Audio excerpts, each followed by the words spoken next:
Hello student, welcome to our YouTube channel. आज का हम करने वाले हैं कंपनी को पूरी तरीके से करने वाले हैं। कौन कौन सी एंट्री, जनरल एंट्रीज इंपॉर्टेंट होने वाली हैं, वो सभी हम देखने वाले हैं। और क्या क्या चीज़ें हमें सीखनी चाहिए कंपनी में, वो सब हम करने वाले हैं। तो शुरुआत करते हैं कंपनी में।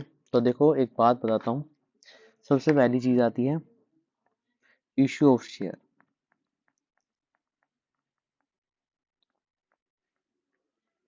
और ये दो टाइप से होते हैं, फॉर कैश और फॉर परचेज कंसिडरेशन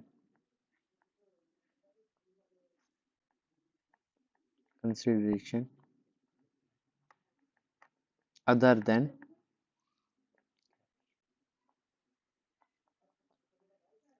ठीक है।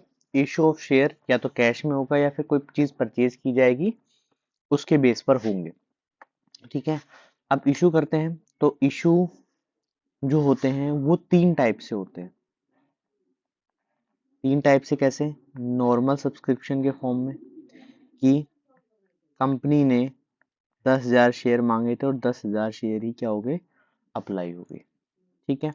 नेक्स्ट होता है ओवर सब्सक्रिप्शन।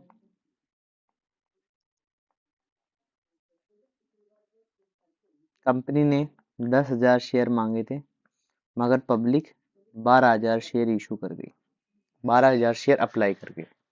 ठीक है। उसके बाद होता है अंडर सब्सक्रिप्शन। अंडर सब्सक्रिप्शन क्या होता है? कंपनी ने 10,000 शेयर इशू करे, मगर पब्लिक ने सिर्फ 8,000 शेयर ही अप्लाई करे, तो इसे कहते हैं अंडर सब्सक्रिप्शन।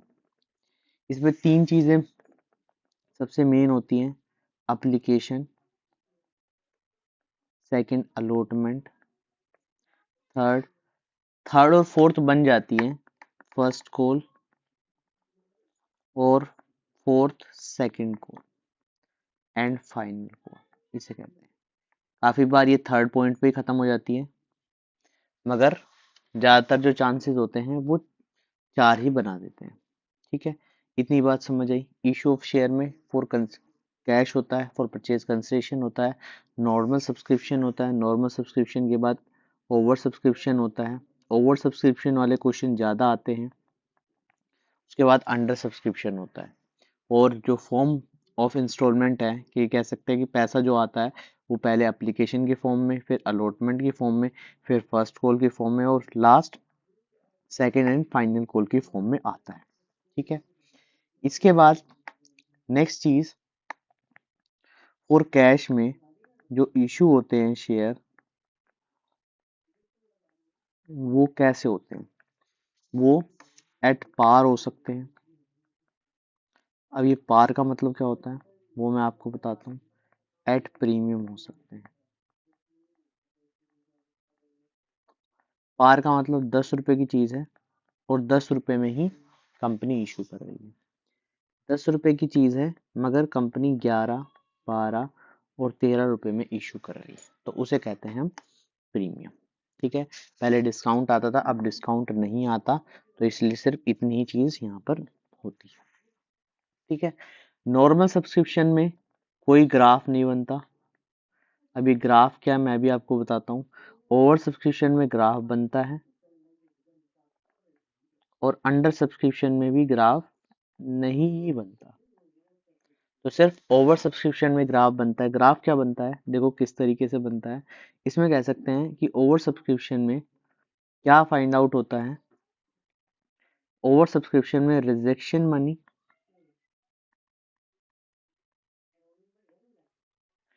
या फिर एक्सेस मनी निकल के आती है। तो उसके लिए हम क्या बनाते हैं, ग्राफ बनाते हैं। इतनी बात समझ आई। रिजेक्शन मनी या एक्सेस मनी के फॉर्म में क्या बनता है, बनते हैं। अब मैं उन केसों को बताऊंगा कि कैसे कैसे क्या क्या केस बन सकते हैं और किस तरीके से केस बनते हैं, सब चीज़ों के बारे में बात करेंगे। इतनी बात समझ आई। इशू के फॉर कैश होता है, for purchase consideration other than cash होता है। इशू ऑफ शेयर तीन टाइप से सब्सक्रिप्शन होते हैं, नॉर्मल, ओवर और अंडर सब्सक्रिप्शन। इसके बाद अगर इंस्टॉलमेंट यहाँ मैंने इसलिए नाम दी गई है कि भाई जो पैसा आता है वो किस फॉर्म में आता है, एप्लीकेशन की फॉर्म में, अलॉटमेंट की फॉर्म में, फर्स्ट कॉल की फॉर्म में, सेकंड एंड फाइनल कॉल की फॉर्म में। सबसे पहले एप्लीकेशन आता है जो एडवांस पेमेंट होती है एक तरीके से, एडवांस में जो दिया जाए, ठीक है। उसके बाद अलॉटमेंट आता है, फिर उसके बाद फर्स्ट कॉल और फाइनल कॉल। अलॉटमेंट थोड़ी सी इंपॉर्टेंट चीज़ है क्योंकि इसी में से क्या होता है, ज़्यादातर चांसेस में एक्सेस मनी माइनस होती है। अभी एक्सेस मनी क्या है वो भी बात करेंगे।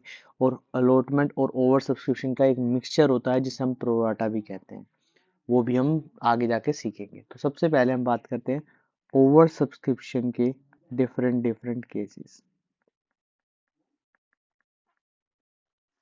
एग्जाम्पल लेंगे, फिर चीज़ों को अच्छे तरीके से समझेंगे। जैसे कि कंपनी ने इशू किए 10,000 शेयर और कंपनी में अप्लाइड हो गए 15,000 शेयर।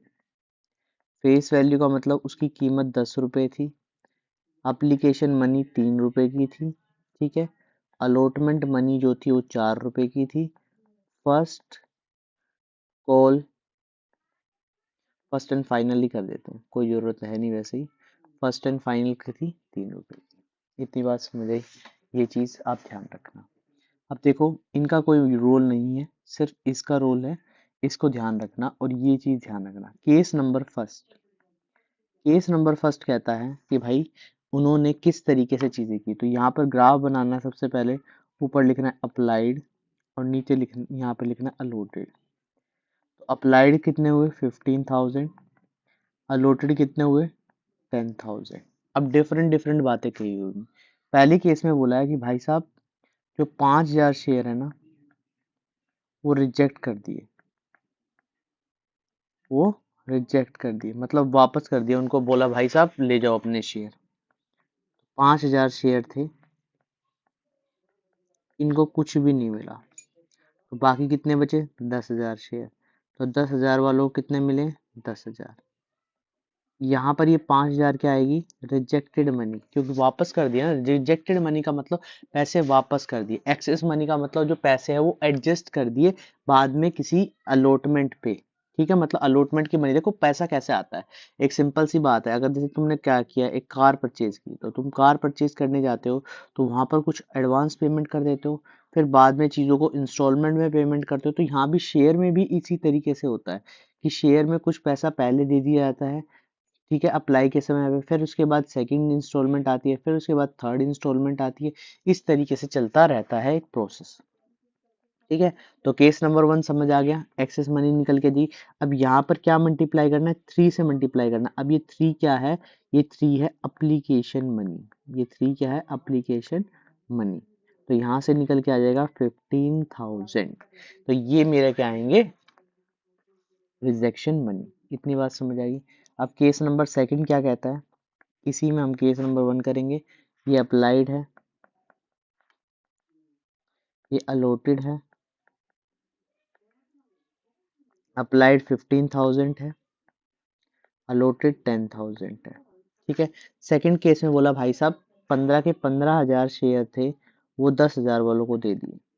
मगर बोला है कि अब देखो 15,000 का सब सिंपल सी बात, एक बात समझो क्या थे। कंपनी चाहती थी 10,000 के शेयर, 10,000 शेयर हैं और 3 रुपए का एक शेयर है, तो इसका मतलब 30,000 रुपये उनको पहले एडवांस पेमेंट होनी थी।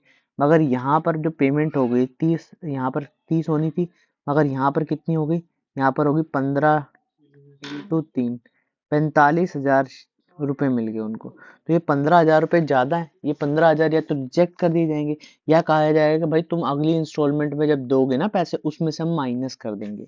तो ये जब वो जो चीज़ है कि 15,000 वाले शेयर को 10,000 शेयर दे दिया, तो इसे ही कहेंगे हम एक्सेस मनी, इसे ही कहेंगे एक्सेस मनी। तो एक्सेस मनी जो निकल के आएगी वो कितनी निकल के 5,000 इंटू 3, 15,000। तो ये होता है एक्सेस मनी, ठीक है। तो केस नंबर सेकंड में इस तरीके से एक्सेस मनी निकलेगी। उम्मीद करता हूँ आपको चीज़ समझ आ रही होंगी। अब देखो केस नंबर थर्ड की बात करते हैं। केस नंबर थर्ड में क्या डिफरेंस है, केस नंबर थर्ड में डिफरेंस है कि कुछ पैसा एक्सेस रख दिया, कुछ पैसा रिजेक्ट कर दिया। एक्सेस कितना था? एक्सेस था 3000, ये मतलब 13,000 वालों शेयर को 10,000 शेयर दे दिए और 2,000 शेयर रिजेक्ट कर दिए। ठीक है, तो यहाँ पर वही चीज लिखनी है, अप्लाइड लिखना है, अलॉटेड लिखना है। 15,000 शेयर थे, 10,000 शेयर मिलने वाले थे, 2,000 शेयर क्या हो गए? रिजेक्ट हो गए। इसके अलावा 13,000 शेयर थे, उनको 10,000 शेयर दे दिए। तो यहाँ पर क्या आएगा? Rejection money. ठीक है, रिजेक्शन मनी तो 2,000 इंटू 3, इसका मतलब 6,000 वापस कर दिए पैसे। 3,000 वालों को ये क्या आएगा? Excess money. तो 3,000 इंटू 3, 9,000। इस तरीके से चीजें बनेंगी। ठीक है, इसको बनाने के लिए हम क्या कर सकते हैं? एक और केस बना सकते हैं। एक और केस कैसे बना सकते हैं? देखो, यहाँ क्या कहा, केस नंबर 4 में क्या कहा? केस नंबर 4 में कह रहा है भाई साहब 2,000 शेयर तो क्या कर दिए? रिजेक्ट कर दिए। ठीक है, 8,000 वालों शेयर वालों को 5,000 शेयर दे दिए और 5,000 वालों को 5,000 के 5,000 शेयर दे दिए। तो ऐसा हो सकता है किसी का पैसा हमने ज्यादा रख लिया, किसी ने ऐसा मांगा हो कि भाई एक व्यक्ति ने 1,000 शेयर मांग लिए, सोचो, या दो ही व्यक्ति मानते हैं, ये पर्सन फर्स्ट है, ये पर्सन सेकंड है। इस व्यक्ति ने तो 5,000 ही शेयर मांगे, इस व्यक्ति ने 5,000 नहीं 8,000 शेयर अप्लाई कर दिए। बोला सोचा भाई 10,000 शेयर है तो क्या पता मुझे 8,000 शेयर भी मिल जाए। तो इसी तरीके से चीजें चलती हैं। तो यहाँ पर क्या बनाना? अप्लाइड बनाओ, अलॉटेड बनाओ, यहाँ पर 15,000 लिखो, यहाँ पर 10,000 लिखो, यहाँ पर 2,000 लिखो, यहाँ पर लिखो नील। इसको तो कुछ मिला ही नहीं, जिसे हम कहेंगे रिजेक्टेड मनी। ठीक है, यहाँ पर लिखो 8,000, यहाँ पर 5,000 और यहाँ पर 5,000, यहाँ पर 5,000। ठीक है, यहाँ पर निकल के आ जाएगा एक्सेस मनी।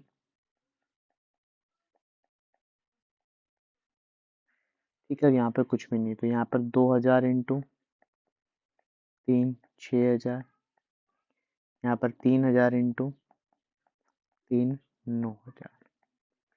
इतनी बात समझ आई? इतनी बात समझ आई? तो ये पहला कॉन्सेप्ट था जो हमने सीख लिया।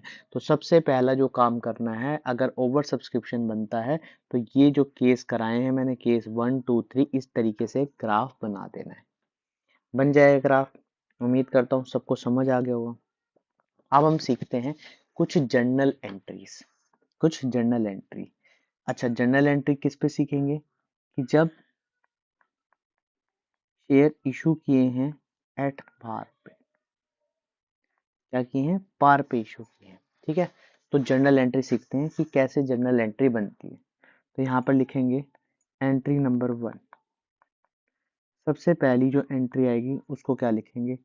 व्हेन एप्लीकेशन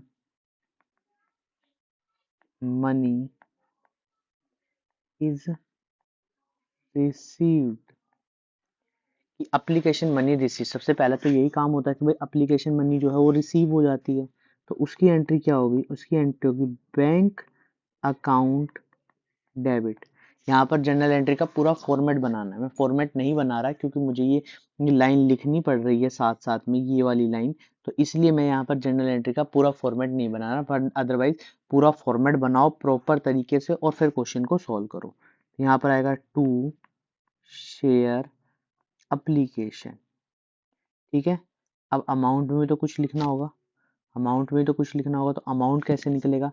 यहाँ पर होंगे number of share applied into into application money. ठीक है, ये दोनों चीजें आ गई। इतनी बात समझ आ गई? ठीक है, इतनी बात समझ आ गई, ये दोनों चीजें आ गई। Entry number 2। Entry number 2। Entry number 2 क्या कहता है? कि व्हेन, पहली एंट्री क्या थी भाई? पैसा आ गया है। अब पैसा आ गया है तो हमें किस में ट्रांसफर करना है? कुछ पैसा रिजेक्ट हो जाएगा और कुछ पैसा एक्सेस हो जाएगा। तो यहाँ पर लिखना when application money is transfer rejected or used इस तरीके से लिखना है। और इसकी जर्नल एंट्री क्या बनेगी? इसकी जर्नल एंट्री बनेगी share application to share capital to share allotment to bank. इतनी बात समझ आ जाएगी, ठीक है। अब अमाउंट की बात कर लेते हैं, तो अमाउंट में क्या आएगा? पहले वाले में आएगा नंबर ऑफ शेयर अप्लाइड। देखो अप्लाइड अभी 3 जगह पे यूज किया है, इनटू एप्लीकेशन मनी। बस अभी अप्लाइड जो होंगे वो सिर्फ 3 जगह पे ही होंगे, ठीक है। इसके बाद आएगा number of share allotted into application money, ठीक है। अलॉटमेंट में क्या आएगा? ध्यान से देखना, एक्सेस मनी। और बैंक में क्या आएगा? Rejected money.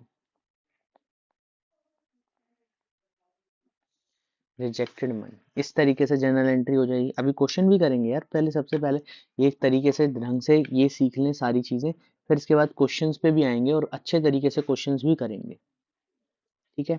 अब बात करते हैं एंट्री नंबर 3 की। एंट्री नंबर 3, अब ध्यान से देखो, when allotment money is due. जब अलॉटमेंट मनी क्या होगा? ड्यू होगा, बनाना होगा सबसे पहले। तो उसकी एंट्री क्या आती है? Share allotment account debit to share capital, ठीक है। देखो अब सबसे पहले हम क्या बनाएंगे? जो भी इंस्टॉलमेंट है पहले बनानी पड़ती है, फिर उसके बाद ही रिसीव होती है। वहां पर क्या था? सबसे पहले चीजें रिसीव होती है। एप्लीकेशन एक ऐसी चीज है जिसको पहले रिसीव किया जाएगा, उसके बाद उसको ट्रांसफर किया जाएगा, ठीक है। तो यहाँ पर क्या आएगा? Number of share allotted into allotment money, ठीक है। और सेम अमाउंट इस साइड भी लिखी जाएगी, क्रेडिट साइड में, ठीक है। एंट्री नंबर 4 की बात करते हैं।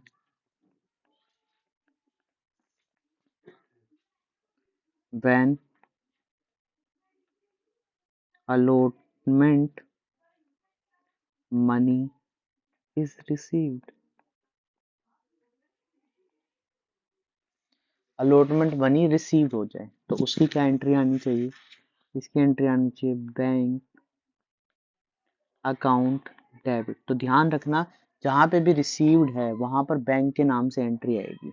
ये पहचान है, ये चीजें समझ लेनी है। टू शेयर अलॉटमेंट, ठीक है, अकाउंट। तो यहाँ पर क्या आ जाएगा? Number of share allotted into allotment money. और यहाँ पर सेम अमाउंट है, मगर काफी बार क्या होता है, एक्सेस मनी भी इसमें आती है। तो एक्सेस मनी किस में से माइनस करनी है? जो अमाउंट आएगी इसमें से एक्सेस मनी को माइनस कर दो। एक्सेस मनी को क्या कर दो? माइनस कर दो। जैसी एक्सेस मनी माइनस होगी तो ये प्रॉपर अमाउंट आ जाएगी। तो एक्सेस मनी का मतलब जो पहले ही भाई रिसीव हो चुकी है तो वो हटानी तो पड़ेगी ना। अगर सपोज करो car sorry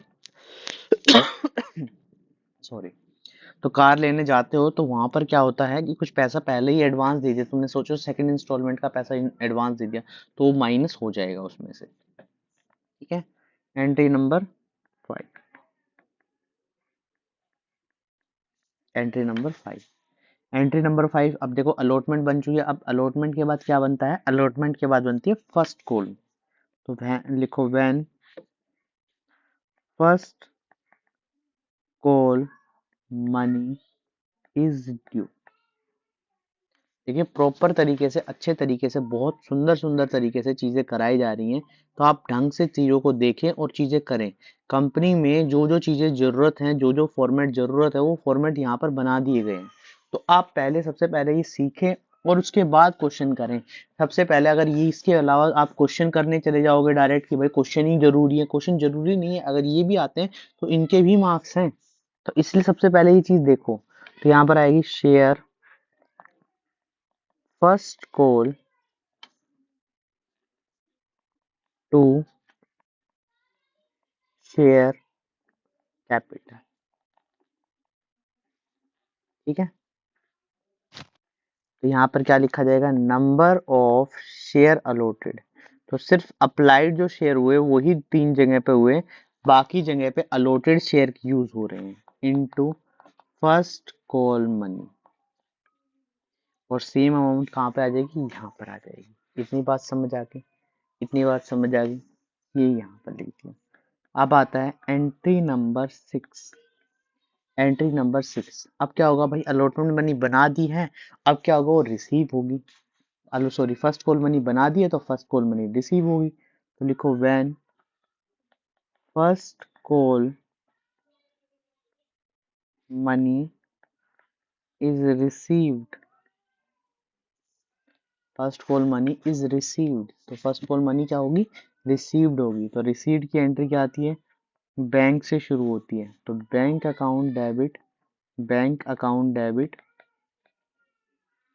to share first call, to share first call. इतनी बात समझ आ गई?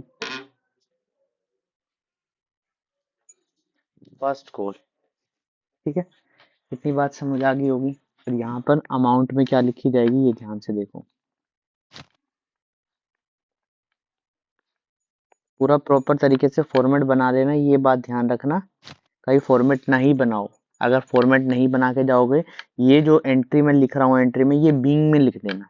ठीक है, ये बीइंग में लिख देना। तो यहाँ पर आएगा number of share allotted into first call money. ठीक है, सेम यहाँ पर आ जाएगी। इतनी बात समझ आई? बिल्कुल सिंपल है। अगर ये बेसिक एंट्री आपको आ गई तो समझ लेना कि बहुत सारी चीजें आपके लिए इजी हो जाएंगी। यहाँ पे लिखो when second call money is, second call या फाइनल कॉल भी लिख सकते हो इसको, यहाँ पर लिख देता हूँ final call money is due. पहले ड्यू होगी, फिर इसके बाद रिसीव होगी। तो ड्यू की एंट्री क्या थी? Share second and final call money. Final call लिख देता हूँ खाली, final call debit, account debit to share capital. ठीक है, अमाउंट पे क्या लिखेंगे? अमाउंट पे लिखेंगे number of share allotted into second call money. और सेम अमाउंट यहाँ पे लिख देंगे। Entry number 7। देखो अगर एंट्री सिर्फ पहली, दूसरी और तीसरी एंड और चौथी एंट्री कह सकते हैं कि जो आपको याद करनी है, बाकी तो सेम वही एंट्री है, वैसे ही एंट्री करेंगे। ठीक है, एंट्री नंबर 8। एंट्री नंबर 8, तो यहाँ पर क्या होगा? When second call slash final call money is received. अब रिसीव हो रही है तो एंट्री ऊपर क्या आ जाएगी? बैंक आ जाएगा। तो bank account debit to share second and final call. ठीक है, और यहाँ पे लिखना number of share allotted into second call money. ठीक है, तो ये थे हमारी पार की 8 एंट्री। पार में इस तरीके से एंट्री करनी है। उम्मीद करता हूँ आपको चीजें समझ आ रही होंगी। ठीक है, पार का मतलब होता है कि जिसकी फेस वैल्यू और इशू वैल्यू दोनों ही बराबर हों। ठीक है, इशू प्राइस लिख देता हूँ, इशू प्राइस जो हो वो बराबर हो, तो उसे कहते हैं पार। पार के केस में ये सब चीजें लगेंगी, 8 एंट्री आएंगी। ये 8 एंट्री इस तरीके से करनी है। एंट्रियां सेम रहेंगी, बस प्रीमियम के केस में क्या होगा, जब तुम ड्यू की एंट्री बनाने जाओगे तो वहां पर प्रीमियम जुड़ जाएगा, बस ऐड हो जाएगा। कि प्रीमियम में क्या है, प्रीमियम में ये चीज है कि फेस वैल्यू अगर 10 रुपए है तो इशू प्राइस 11 रुपए, 12 रुपए या 13 रुपए कर दिया जाएगा। बस इतनी अमाउंट है। इसका मतलब ये है जो इशू होगी, when share are issued at a value more than their face value, it is known as issue of share at premium. बस इतनी बात होगी। तो इतनी बात हम करते हैं और यहाँ से सीखते हैं एंट्री। ठीक है, प्रीमियम की एंट्री तो लिख देते हैं issue of share at premium, issue of share at premium.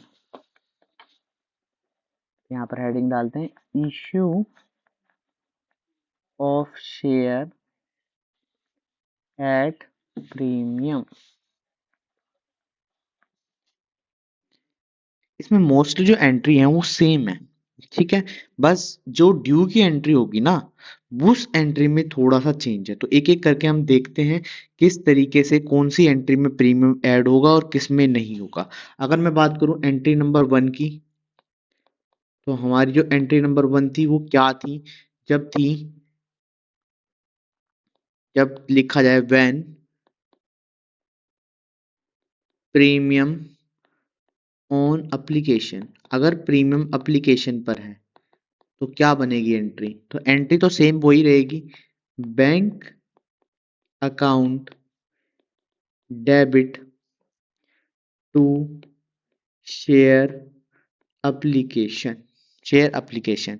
ठीक है, यहां से अगर मैं अमाउंट की बात करूं तो अमाउंट में क्या लिखा जाएगा, number of share applied into application money. ठीक है, एप्लीकेशन मनी।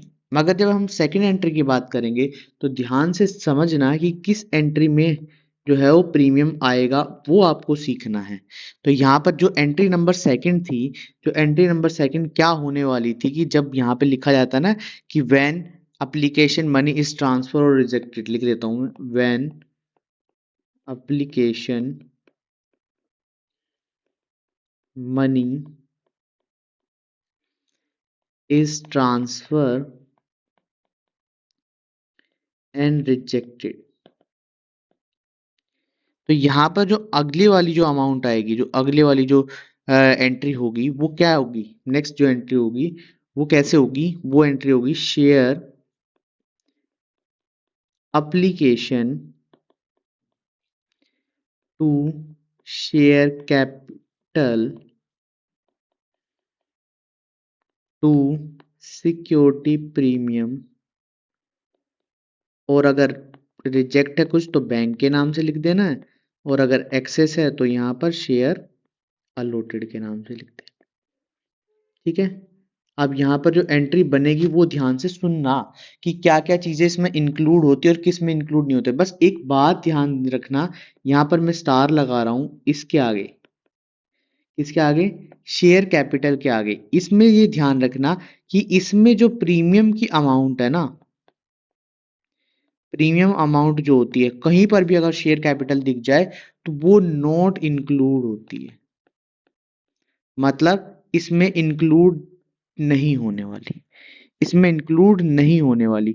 बाकी अमाउंट में अगर सपोज करो यहाँ पर प्रीमियम क्या था, एप्लीकेशन मनी में जो प्रीमियम था वो 2 + 1 था, तो यहाँ पर 3 से मल्टीप्लाई होगा, यहाँ पर 2 से मल्टीप्लाई होगा और यहाँ पर 1 से मल्टीप्लाई होगा, और ये जैसे निकलते थे, जैसे आप 3 से मल्टीप्लाई करके ही निकालोगे, वही सब चीज सेम आएगी।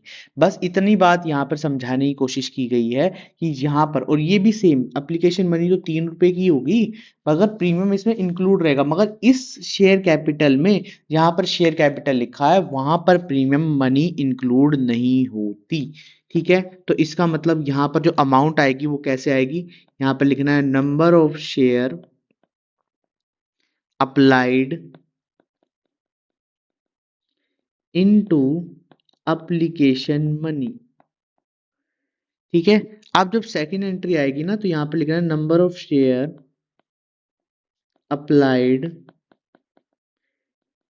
सॉरी शेयर अलॉटेड, अलॉटेड होगा ना, बस 3 ही जगह पे होता है, allotted into application money, bracket में लिखना है नॉट इंक्लूड प्रीमियम, प्रीमियम। बस इतनी बात ध्यान रखना कि प्रीमियम जो होगा वो इसमें ऐड नहीं होगा, बाकी सेम रहेगा। बाकी यहाँ पर भी क्या आएगा, number of share allotted into application money, क्या कह सकते हैं, प्रीमियम मनी, ये होगा प्रीमियम मनी, एप्लीकेशन नहीं, प्रीमियम मनी, प्रीमियम मनी। और यहाँ पर तो पता ही है आपको, रिजेक्टेड मनी, और ये होगा एक्सेस मनी। इतनी बात समझ आई, तो ये चीज ध्यान रखना कि अगर क्वेश्चन इस तरीके से दिया जाए तो इस तरीके से आपको समझना है और इस तरीके से किया जाएगा। अब हम क्या करने वाले हैं, मैं बाकी जो एंट्री हैं वो कंप्लीट नहीं लिखने वाला, सिर्फ वो एंट्री लिखने वाला हूं जहां पर हम क्या करेंगे, सिक्योरिटी प्रीमियम लिखेंगे। तो इसका मतलब ये चीज ध्यान रखना, जैसे मैं पहले सारी एंट्री यहाँ पर दोबारा से दिखा रहा हूँ आपको, पहली 2 एंट्री हम कर चुके हैं। अब जब भी हम ड्यू की एंट्री करने वाले हैं, जैसे ये वाली एंट्री है, 3 एंट्री है, तो इसमें क्या होगा, सिक्योरिटी प्रीमियम ऐड हो जाएगा। ठीक है, और रिसीव बिल्कुल सेम वैसी अमाउंट, वैसी एंट्री रहेगी, कुछ भी नहीं बदलेगा। ठीक है, या लिख देता हूं, चलो कंप्लीट एंट्री लिख देता हूं ताकि आप कंफ्यूज ना हो। तो एंट्री नंबर 3, तो एंट्री नंबर 3 क्या होगी, when allotment money is due. ठीक है, और यहां पर अब मैं मानता हूं इसमें प्रीमियम भी इंक्लूड है, प्रीमियम। अब हमने किस पे दे दिया है, अलॉटमेंट पे प्रीमियम दे दिया है। जिसमें प्रीमियम नहीं होगा उसको पार की तरह ट्रीट करना है, और जिसमें प्रीमियम होगा उसमें प्रीमियम की तरह ही मानना है। ठीक है, अब मैं अलग अलग केस करके नहीं दिखाऊंगा भाई, एप्लीकेशन पे इतना है, उस पे इतना है, बस इतना ध्यान रखना, जिस पे भी प्रीमियम होगा वहां प्रीमियम इंक्लूड हो जाएगा, किस वाली एंट्री पे, ड्यू वाली एंट्री पे। जैसे यहां पर हम लिखेंगे share allotment account debit to share capital to security premium. या इतना ध्यान रखना, जहां पे भी शेयर कैपिटल आता है वहां पर क्या मिलेगा, आपको सिक्योरिटी प्रीमियम मिलेगा। ठीक है, तो यहां पर क्या आएगा, share allotted into allotment money, और यहां पर क्या लिखा जाएगा, share allotted into allotment money, bracket में नॉट इंक्लूड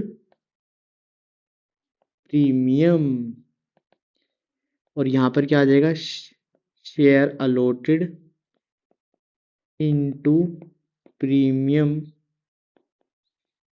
मनी। ठीक है, इस तरीके से चीजें अमाउंट आ जाएगी। उम्मीद करता हूँ आपको चीजें समझ आ रही होगी। देखो यहाँ पर भी क्या था, यहाँ पर भी क्या था, शेयर कैपिटल, और शेयर कैपिटल के साथ ही क्या आया, सिक्योरिटी प्रीमियम। ठीक है, एंट्री नंबर 4 सेम है।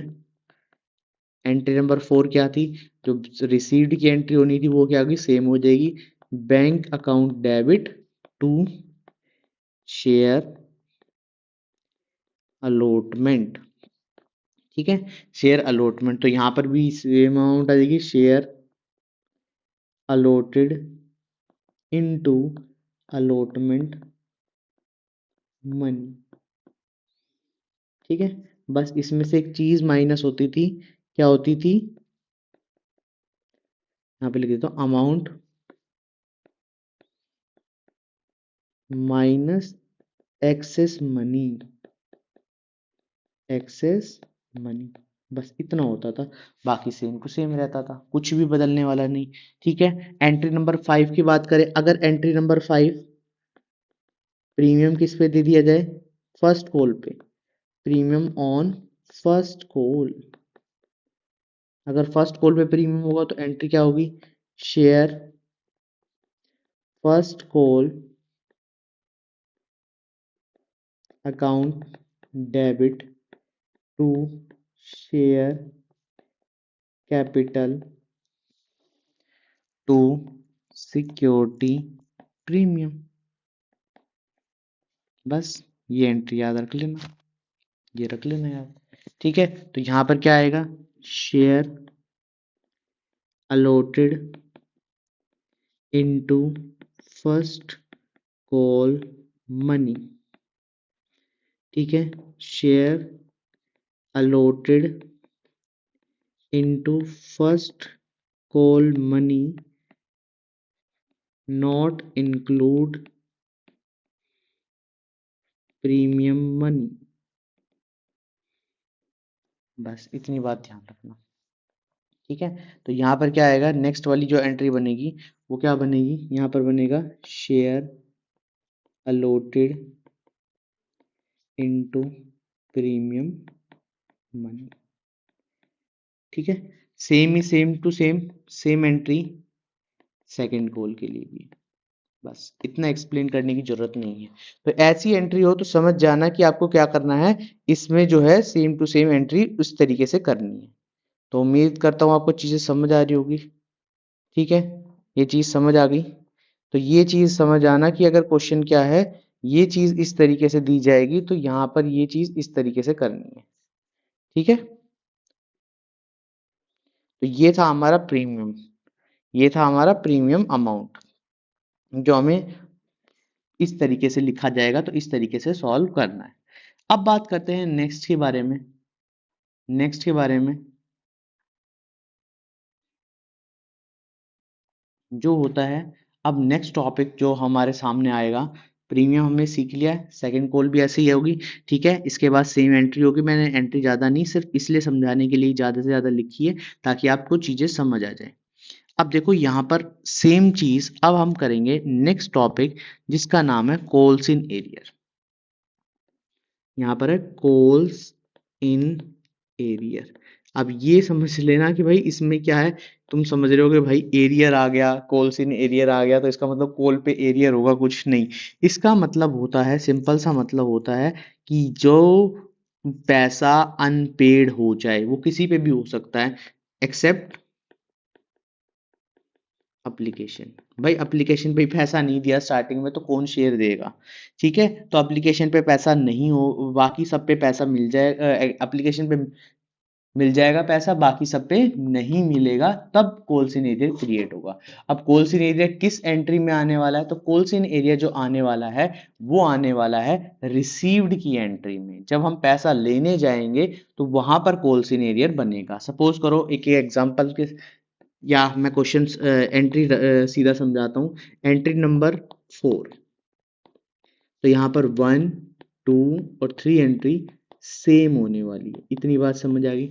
एंट्री नंबर 4, एंट्री नंबर 4 किसकी थी, कि जब अलॉटमेंट पे पैसा रिसीव्ड होता है। ठीक है, यहाँ पे लिख देता हूँ, when allotment money is received, allotment money received हो, तो एंट्री क्या आनी थी भाई, एंट्री आनी थी बैंक टू शेयर अलॉटेड। ठीक है, शेयर अलॉटमेंट, इस तरीके से एंट्री आनी थी, ये एंट्री आनी थी। अब सपोज करो यहाँ पर पैसा आना था कुछ 10,000 शेयर पर, और अलॉटमेंट मनी थी 4 की, मैं सिर्फ समझाने के लिए कर रहा हूँ। तो यहाँ पर 40,000 पैसा आना चाहिए था, मगर क्या हुआ कि सिर्फ सिर्फ 9,000 शेयर पर पैसा आया और 1,000 शेयर पर पैसा नहीं आया। तो इसका मतलब 36,000 पैसा आ गया और 4,000 नहीं आया पैसा, तो कोल सिनेरियर बन गया।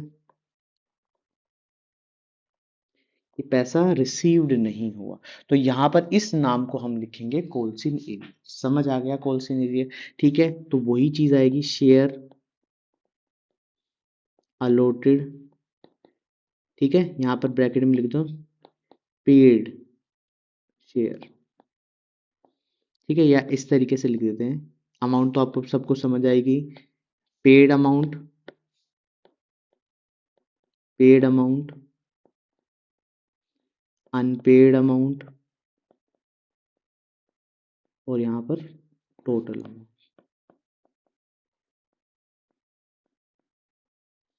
ठीक है, इस तरीके से चीजें होने वाली है। ठीक है, तो कोल सिनेरियर किसी पे भी आ सकता है, बस किस पे आएगा, रिसीव्ड वाली एंट्री पे आएगा। तो एंट्री नंबर 5 भी सेम होने वाली है, तो यहाँ पर मैंने लिख दिया सेम। एंट्री नंबर 6, जब एंट्री नंबर 6 जाओगे तो फर्स्ट कॉल पे भी कॉल सिनेरियर बन जाए, फर्स्ट कॉल पे भी कॉल सिनेरियर बन जाए, तो लिख देता हूँ यहाँ पर कि when first call money received and यहाँ पर 500 शेयर नॉट पेड। ठीक है, इस तरीके से लिख दिया मैंने लाइन। तो क्या एंट्री बनने वाली है, एंट्री बनने वाली है bank account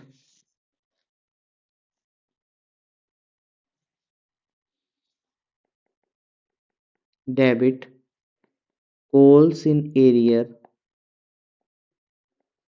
to share first call.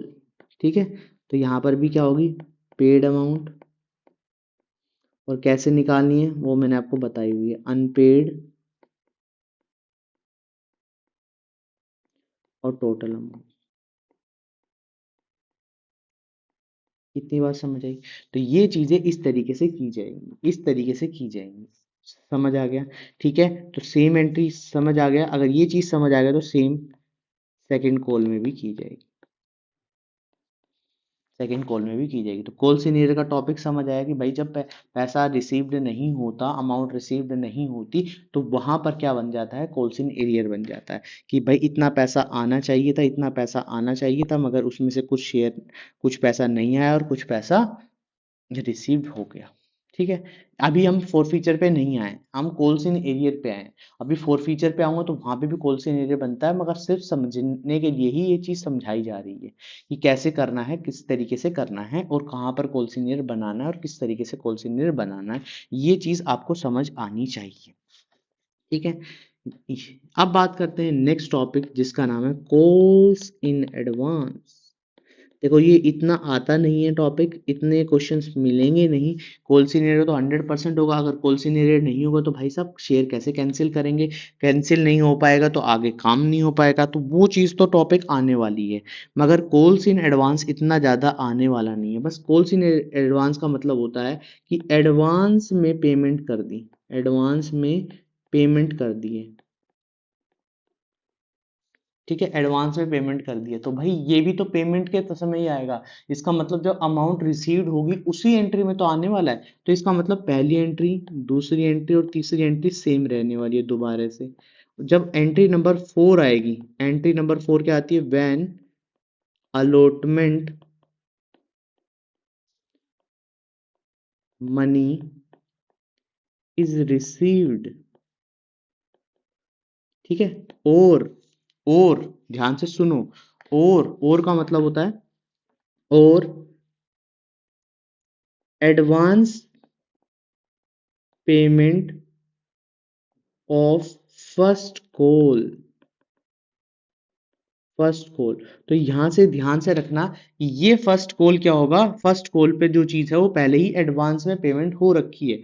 इसका मतलब जब एंट्री आएगी, fourth entry, bank account debit to share allotment, तो यहां पर मैं क्या लिखूंगा, टू कॉल्स इन एडवांस,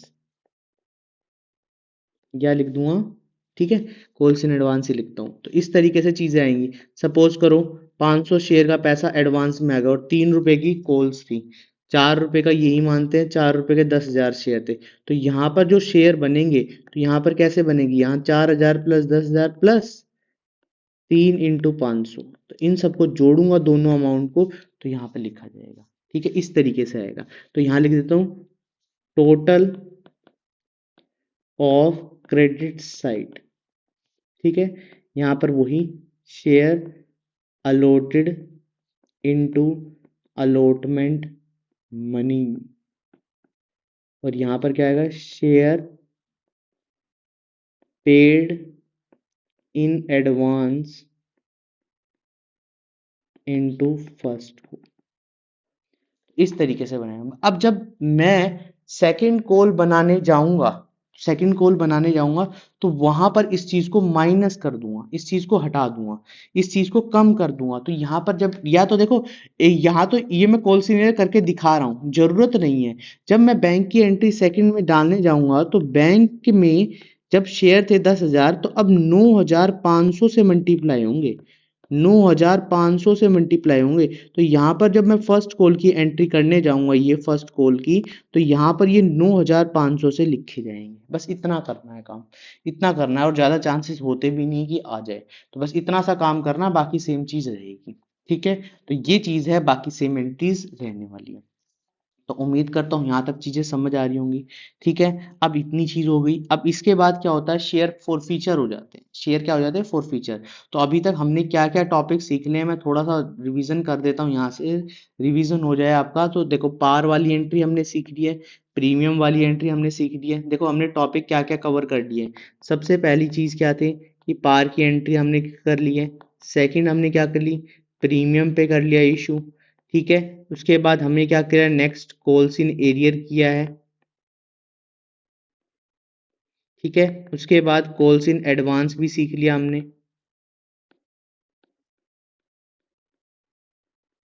अब नेक्स्ट क्या बचता है, फोर फीचर। फोर फीचर, देखो पहले पैसा इशू होगा, पार पे हो सकता है, प्रीमियम पे हो सकता है, इन दोनों में से एक पे हो जाएगा। इसके बाद पैसा नहीं आया तो कॉल्स इन एरियर होगा, कॉल्स इन एडवांस की तो कोई मतलब नहीं है। अब पैसा नहीं आया तो क्या करेगा कि जब कैंसिलिंग कर देगा जिसने नॉन पेमेंट नहीं की है, तो वहां पर क्रिएट हो जाता है फोर फीचर। फोर फीचर के बाद जो शेयर फोर फीचर हुए हैं उसके बाद रीइशू हो जाएगा।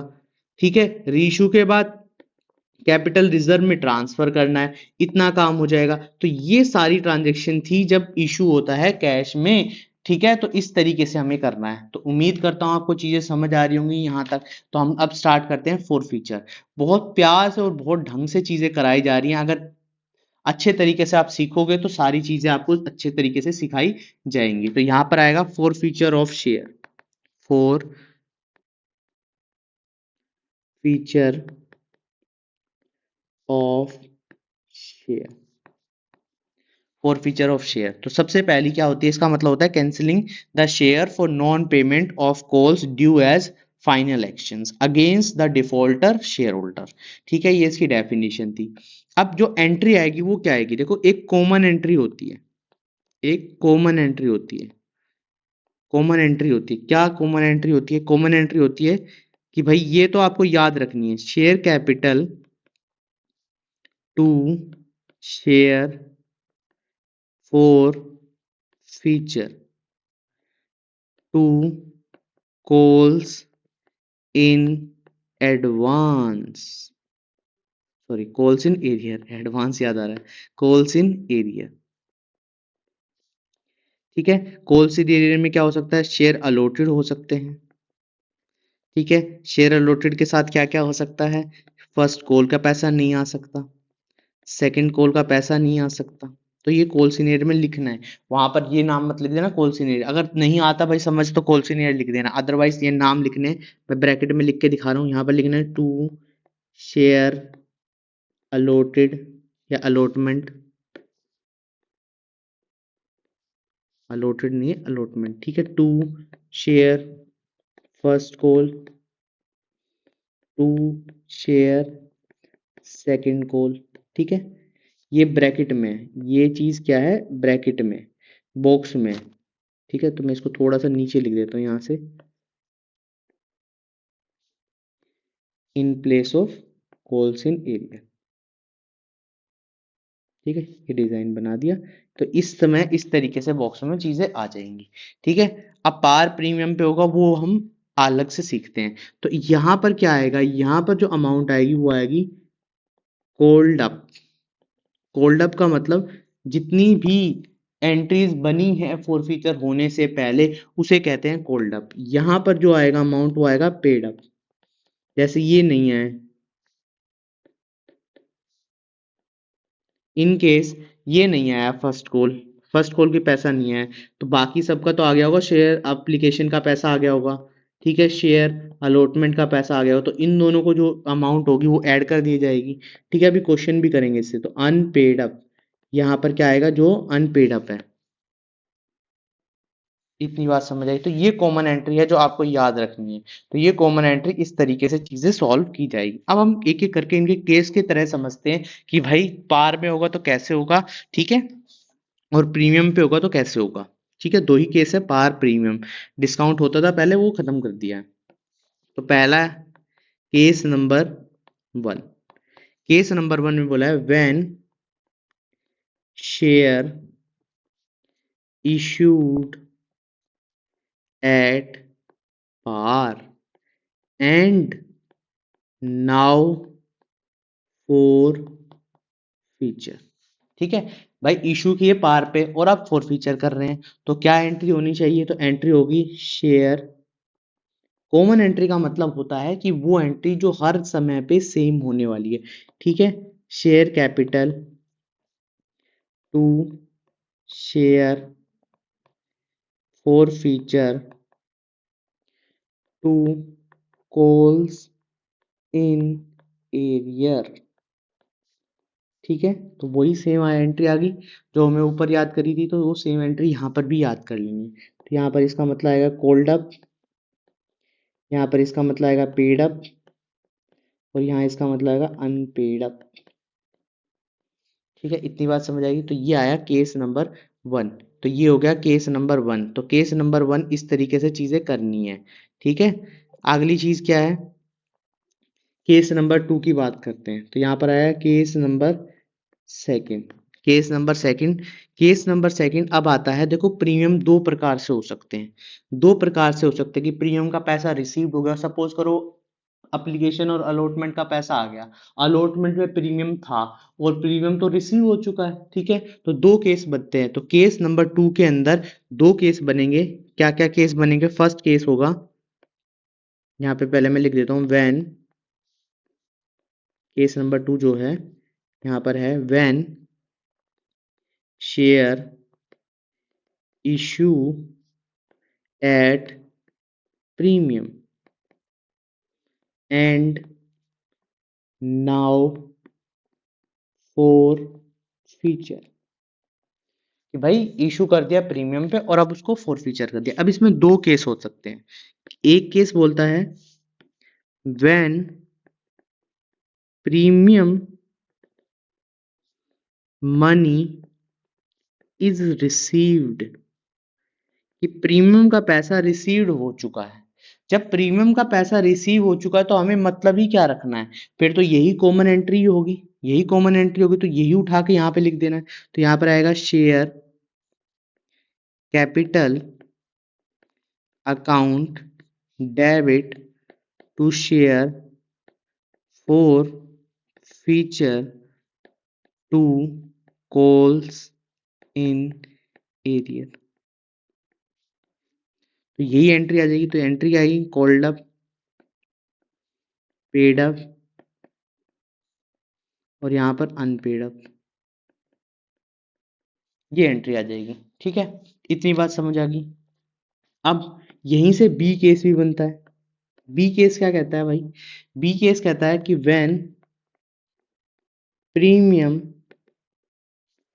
मनी इज नॉट रिसीव्ड, कि प्रीमियम मनी जो है वो रिसीव्ड ही नहीं हुई, रिसीव्ड नहीं हुई। तो क्या एंट्री आनी चाहिए, share capital account debit security premium account debit to share forfeiture to calls in arrear।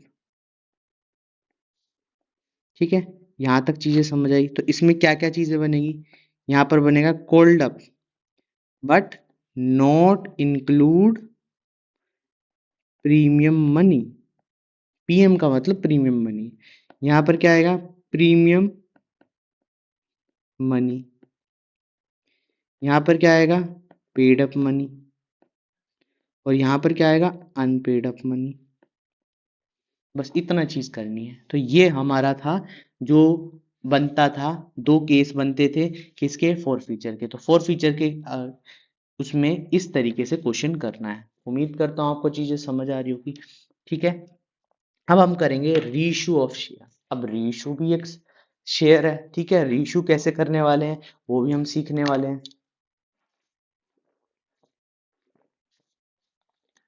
Reissue का मतलब क्या था भाई, पहले क्या हुआ देखो, काम ऐसे ही तो चल रहा है कि पहले पैसा लेकर नहीं आया तो उसके कैंसिल कर दिए शेयर। अब कैंसिल करने के बाद उसके दोबारा से क्या कर दिए जाएंगे भाई, उसके शेयर ही रीइशू कर दिए जाएंगे, रीइशू कर दिए जाएंगे। ठीक है, तो इसमें भी केस बनते हैं। केस कैसे बनते हैं, चलो बात करते हैं, समझते हैं कि केस कैसे हो सकते हैं, किस तरीके से हो सकते हैं। ठीक है, फिर उसके बाद आगे चीजें करते हैं।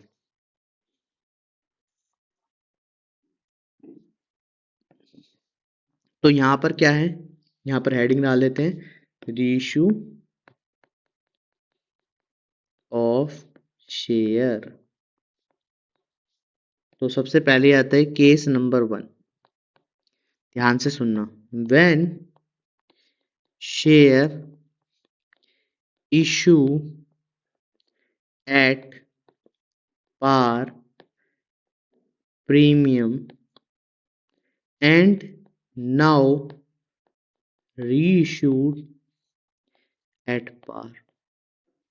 तो एंट्री क्या होनी चाहिए, एंट्री होनी चाहिए पैसा आ रहा है ना, तो पैसा आ रहा है तो बैंक के नाम से जाएगा, बैंक टू शेयर कैपिटल।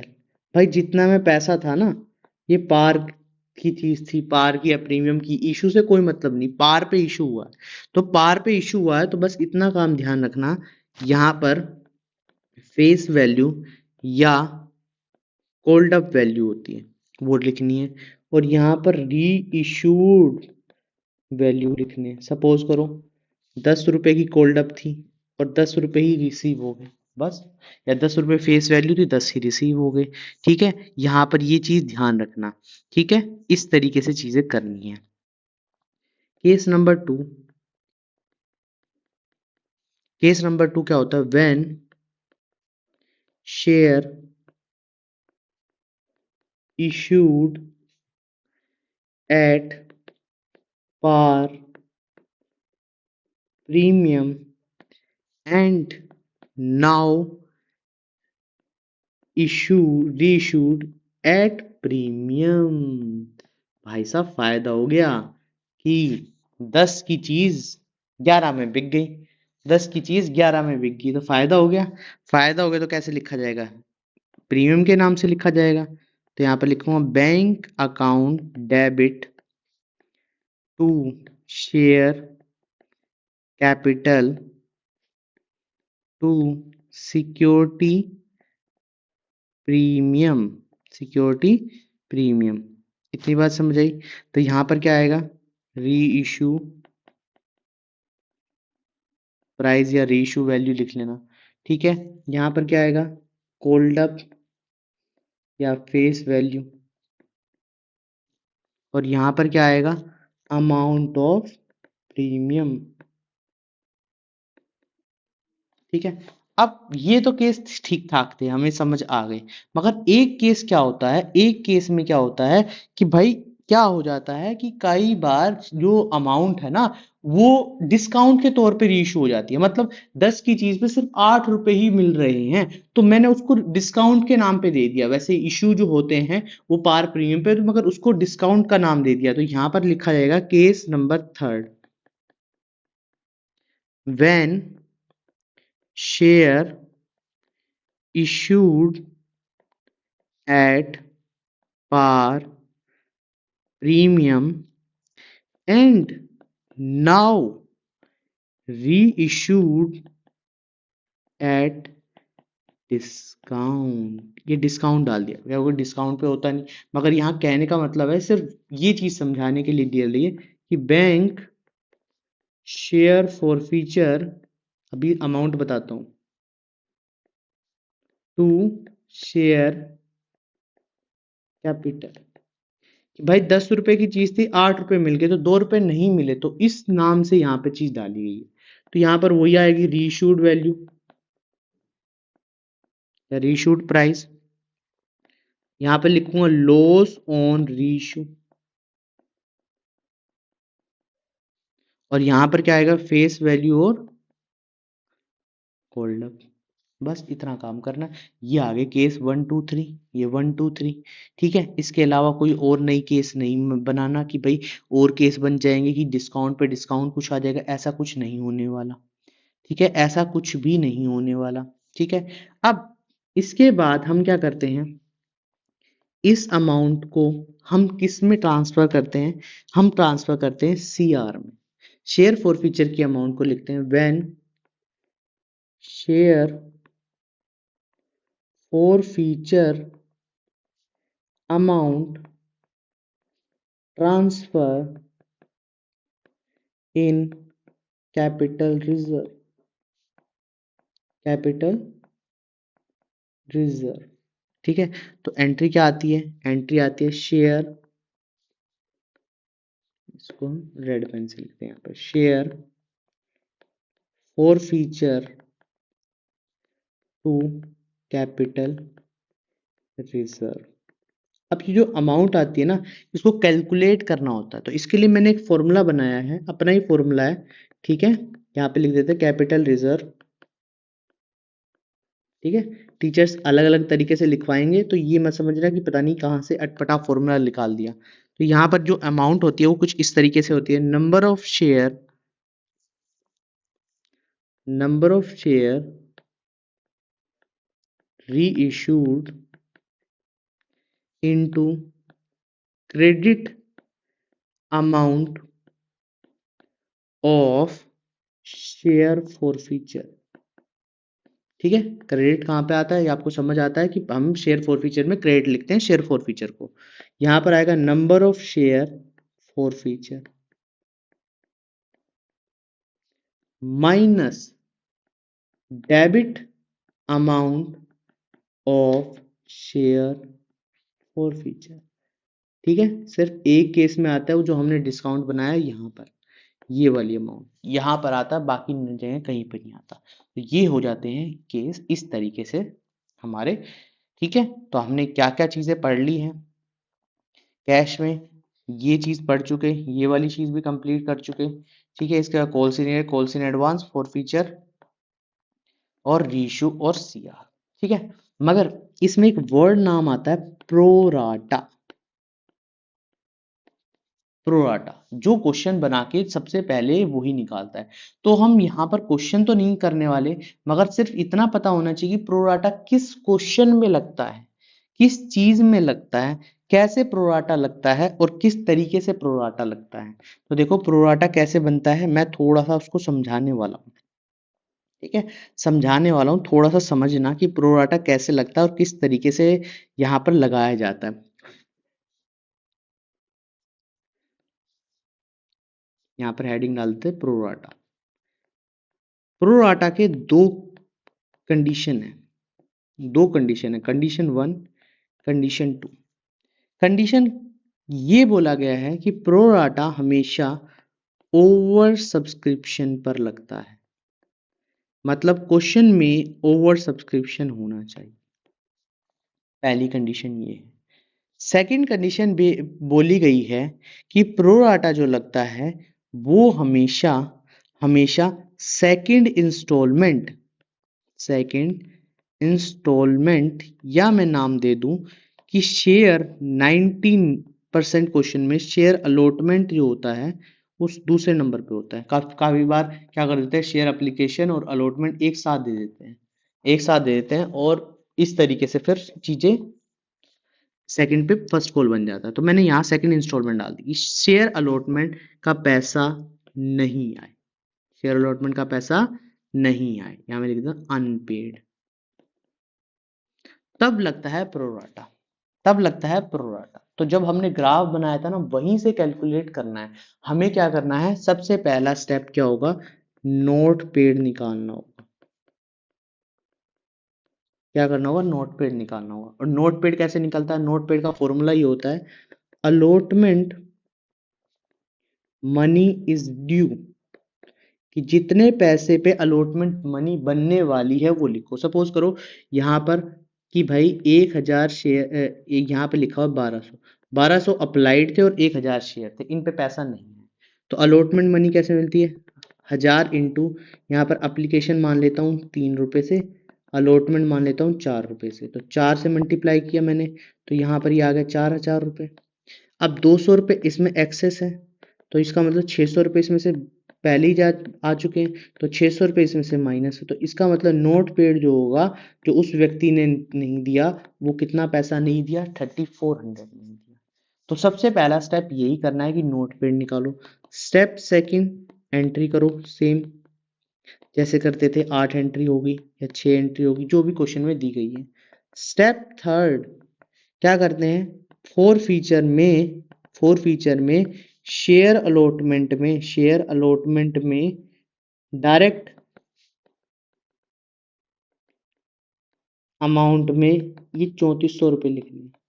और यहाँ पर जो एंट्री होगी ना, उसमें से भी माइनस करने, तो कॉल सिनेरियो जो माइनस होगा ना, कॉल सिनेरियो जो माइनस होगा वो 3400 होगा, किसमें से, शेयर अलॉटमेंट में से।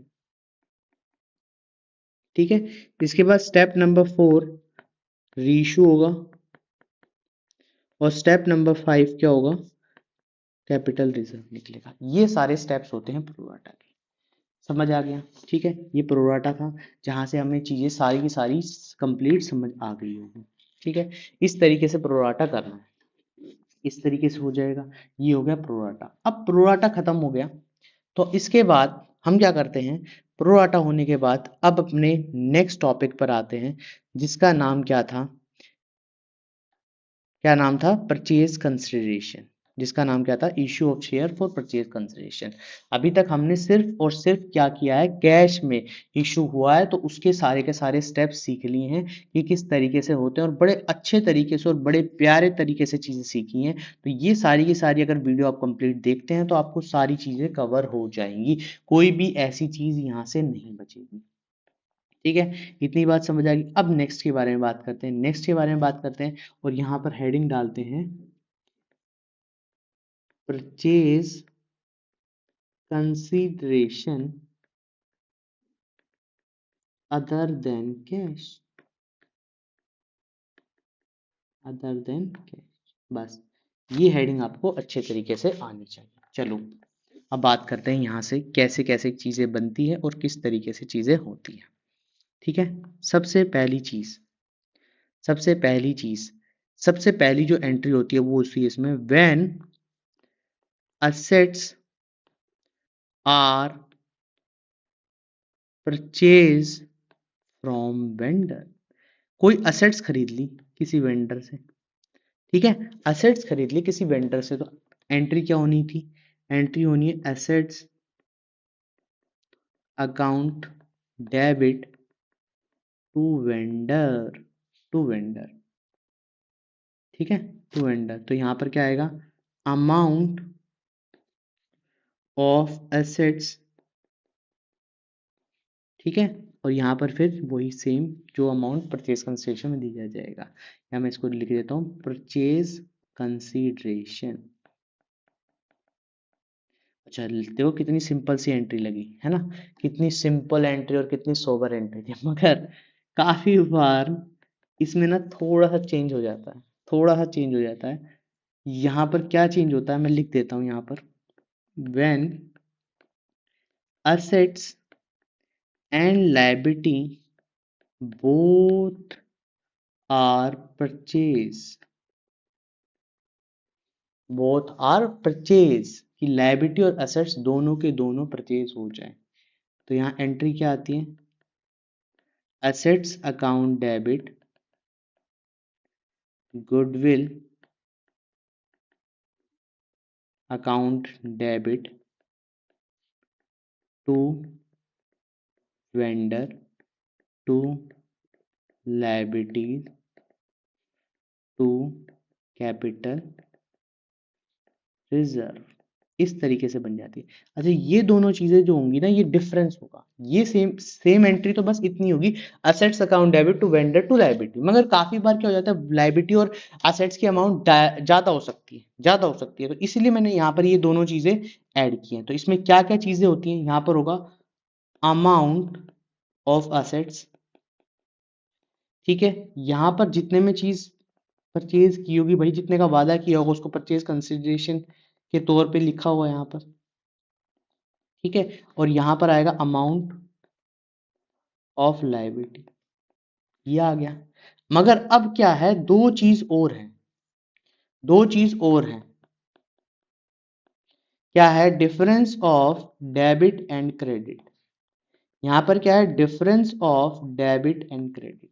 अगर in case credit side balance कम पड़ता है तो कैपिटल रिजर्व लिखें, अगर in case debit side balance कम पड़ता है तो हमें क्या लिख देना, गुडविल लिख देना।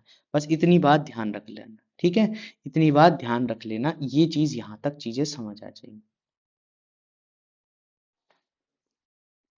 ठीक है। अब देखो नेक्स्ट के बारे में बात करते हैं, आगे के बारे में बात करते हैं, एंट्री नंबर 2 के बारे में बात करते हैं। एंट्री नंबर 2 क्या होती है, व्हेन सम अमाउंट, कुछ अमाउंट, सब वो वाला सम नहीं, is paid in cash, in bills payable, in bills of exchange, in cheque या बैंक, ऐसे कुछ पे कर दिया जाए तो क्या एंट्री होने वाली है। तो यहां पर जो एंट्री होने वाली है वो होगी vendor account debit to cash slash bank slash bills payable slash कुछ भी बी आर बनता है तो इस तरीके से बनता है, ठीक है। और यहाँ पर जो भी अमाउंट पेड की गई, अमाउंट पेड यहाँ पर लिख देंगे, ठीक है, इतनी बात समझ आई। अब मोस्ट इंपॉर्टेंट बनती है थर्ड एंट्री। थर्ड एंट्री क्या होती है, when share issue issued to vendor. भाई पैसा, अब यहाँ पे यही बोला है ना, टॉपिक का नाम क्या है, टॉपिक के नाम पे थोड़ा जोड़ देते हैं कि परचेज कुछ करी है और कैश के अलावा उनसे कुछ, तो कैश थोड़ा बहुत दे सकते हैं मगर उसके अलावा क्या दिया जाएगा, उनको शेयर दिए जाएंगे, तो वो शेयर यहाँ पर लिखे जाएंगे। तो यहाँ पर पहला केस जो बनता है वो केस बनता है एट पार, एट पार। तो एंट्री क्या होगी, vendor account debit to share capital, share capital. तो यहाँ पर आएगा outstanding amount, number of share into, into यहाँ पर देखना फेस वैल्यू, ठीक है, क्योंकि यहाँ पर क्या होने वाली है कि फेस वैल्यू जो होने वाली है वो इशू वैल्यू के बराबर होने वाली है, ठीक है, इशू प्राइस के बराबर होनी है, इसको हम इशू प्राइस भी लिख सकते हैं, ठीक है। यहाँ पर समझ आया। अब बी पार्ट क्या है, बी पार्ट बोला गया है एट प्रीमियम। तो क्या एंट्री होने वाली है, एंट्री होने वाली है vendor to share capital to security premium, ठीक है। तो यहाँ पर जो चीज होने वाली है वो क्या होने वाली है, आउटस्टैंडिंग अमाउंट, आउटस्टैंडिंग तो बचा भाई, पैसा जो दे दिया तो उसके बाद बच गया। यहाँ पर क्या आएगा, number of share into issue price, जितने पे भी इशू किया गया, या इसको मैं लिख देता हूँ फेस वैल्यू, ठीक है। यहाँ पर number of into premium money. अब भाई कहोगे ये नंबर ऑफ शेयर कहां से आए, सबसे बड़ी चीज क्या है, ये नंबर ऑफ शेयर। ये थोड़ी है कि आउटस्टैंडिंग अमाउंट को डिवाइड कर दो उससे 10 से और सीधा ऐसे नहीं, इसको निकालना पड़ेगा। इसको निकालने के लिए फॉर्मूला बनाया है, number of share to be issued equal to में आउटस्टैंडिंग अमाउंट जितनी बची होगी डिवाइड में इशू प्राइस। इशू प्राइस, ठीक है। इसका इशू प्राइस क्या होगा, फेस वैल्यू प्लस प्रीमियम, और ऊपर का तो मैंने लिख दिया था, जो फेस वैल्यू होगी वही इशू प्राइस हो जाएगा। तो इस तरीके से चीजें आएंगी। उम्मीद करता हूं आपको चीजें समझ आ गई होंगी। ये था हमारा चैप्टर 1, मतलब कह सकते हैं कि पहला जो चैप्टर था जिसमें हमने सीखे हैं कुछ शेयर्स वगैरह से रिलेटेड। अब बात करते हैं बैलेंस शीट के बारे में। बैलेंस शीट है, इम्पोर्टेंट है, आने वाली है, तो ये चीज़ थोड़ी सी यहाँ से अच्छे तरीके से हमें सीखनी है। देखो, अगर मैं प्रॉपर तरीके से पूरा पूरा फॉर्मेट की बात करूं, देखो जो बताता हूं, तो यहाँ पर एक सबसे पहले लायबिलिटी साइड है, यहाँ पर बना लेते हैं, ठीक है।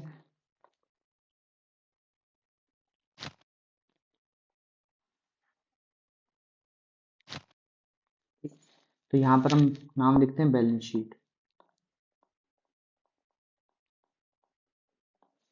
ठीक है।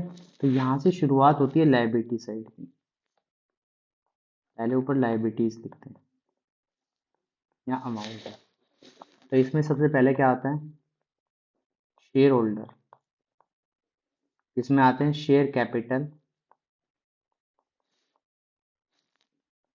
और इसके अंदर भी क्या क्या चीजें आती हैं, आती हैं authorised capital, issued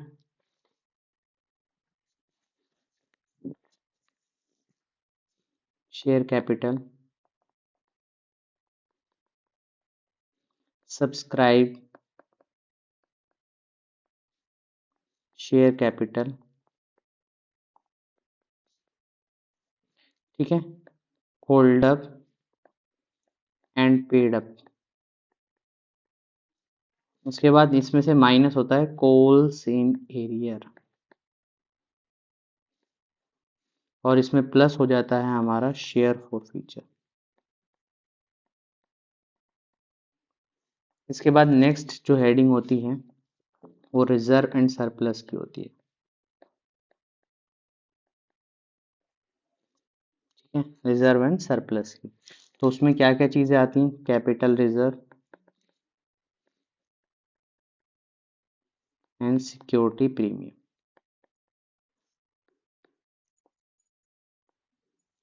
security premium, यही चीजें आएंगी जो बैलेंस शीट की लायबिलिटी साइड आएंगी। इसके बाद इनका टोटल यहां से कर देना, ठीक है। फिर यहां से आगे बनती है एसेट्स,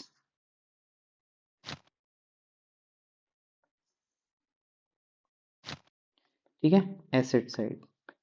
देखो इसमें क्या है, मेन चीज जो है वो है, जो है कैश या बैंक, जो भी नाम लिखोगे बैंक के नाम से लिख देना करंट एसेट्स में, बस इसके अलावा कुछ और नहीं आती इसमें। अब ये कैसे फाइंड आउट करेंगे, इन सबको जान लेते हैं, कैसे निकलेगा called up amount, paid up amount, या फिर बाकी अमाउंट कैसे निकलेगी। तो सबसे पहला पॉइंट है, पहला पॉइंट है called up and paid up. Journal entry सभी को आती होगी, जर्नल एंट्री आनी जरूरी है, ठीक है। तो यहां पर ध्यान रखना, यहां पर आएगा अमाउंट ऑफ शेयर कैपिटल, इसमें आता है अमाउंट ऑफ शेयर कैपिटल, जो क्रेडिट माइनस डेबिट होता है। सिर्फ एक ही जगह पे डेबिट होता है, वो कहाँ पे, शेयर फॉर फ्यूचर में से वो माइनस कर देना, बाकी सारे क्रेडिट अमाउंट होते हैं, ठीक है। आगे, आगे सेकंड पॉइंट है share for future. Share for future हमें पता है कहाँ से आता है, तो इसमें आएगा amount of share for future,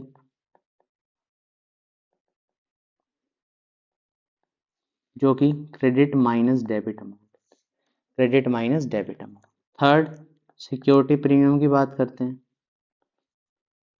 तो ये होता है credit minus debit side of amount of premium, ये मैंने सभी बताए हुए हैं कि कौन कौन सी चीजें कहाँ पर आती हैं। ठीक है। Fourth, bank. बैंक की अमाउंट सभी को पता है, बैंक के नाम से होती है, तो डेबिट में से क्रेडिट को माइनस कर देना, बस इतना काम करना है, ये ऑटोमेटिकली अमाउंट आ जाएंगी आपकी। ठीक है। इसके क्वेश्चंस करेंगे तब थोड़ा बहुत और अच्छे से समझ आ जाएगा। ये था हमारा शेयर्स का चैप्टर। अब देखो आता है नेक्स्ट डिवेंचर। अब डिवेंचर में क्या क्या चीजें सीखेंगे वो एक एक करके हम सीख लेते हैं। सबसे पहले आता है issue of debenture. Issue of debenture, तो अभी हमने सीखा कि भाई डिवेंचर शेयर्स कैसे इशू होते हैं, दो टाइप से। तो यहाँ भी कुछ चार टाइप से इश्यूज होते हैं जिसमें यूज होता है। सबसे पहला होता है cash, for cash. Second, for purchase consideration, consideration other than cash. ठीक है। थर्ड, जो नई चीज जुड़ी है, for collateral securities, collateral securities. और फोर्थ होता है विद टर्म्स ऑफ रिडम्पशन। ठीक है। इसमें हम सिर्फ इंपॉर्टेंट चीजें करेंगे, बाकी चीजें की जरूरत नहीं है। तो सबसे पहले बात करते हैं फोर कैश। फोर कैश में क्या चीज ऐसी है जो आपको सीखने की है? सिर्फ इतना सीखना है कि शेयर जहां पे भी लिखा गया था, हमें बार बार याद करने की जरूरत नहीं है, वहां पर डिवेंचर लिखना है बस। और जहां पे हमने शेयर कैपिटल लिखा था, वहां पर हमें क्या लिखना है? Percentage debenture. ये दी होगी, क्वेश्चन में दिया होगा कितना परसेंटेज है, बस इतना करना है और यहीं से हमारा पहला टॉपिक खत्म हो जाएगा। ठीक है। आगे बात करते हैं for purchase consideration other than cash. For purchase, यहाँ पे हेडिंग डाल लेते हैं, for purchase consideration other than cash.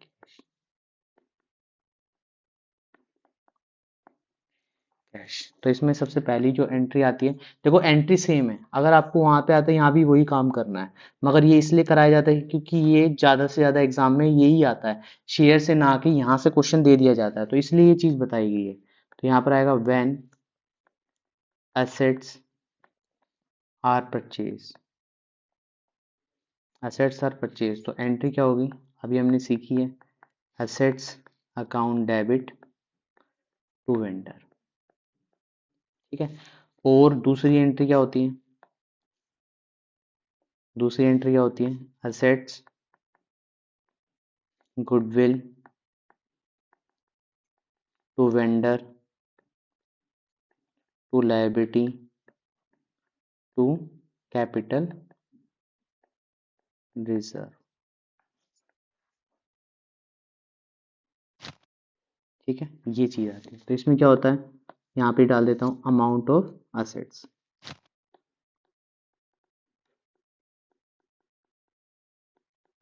ठीक है। अमाउंट ऑफ एसेट्स, यहाँ पर आता है अमाउंट ऑफ स्टेज, यहाँ पे अमाउंट ऑफ लायबिलिटी, यहाँ पर डिफरेंस, और यहाँ पे भी डिफरेंस। ठीक है। Debit minus credit, credit minus debit, ये लिख दिया है। ठीक है। जो डिफरेंस होगा वो यहाँ पे लिखा जाएगा। अब देखो सेकंड एंट्री क्या होती है, यहाँ पर entry number 2।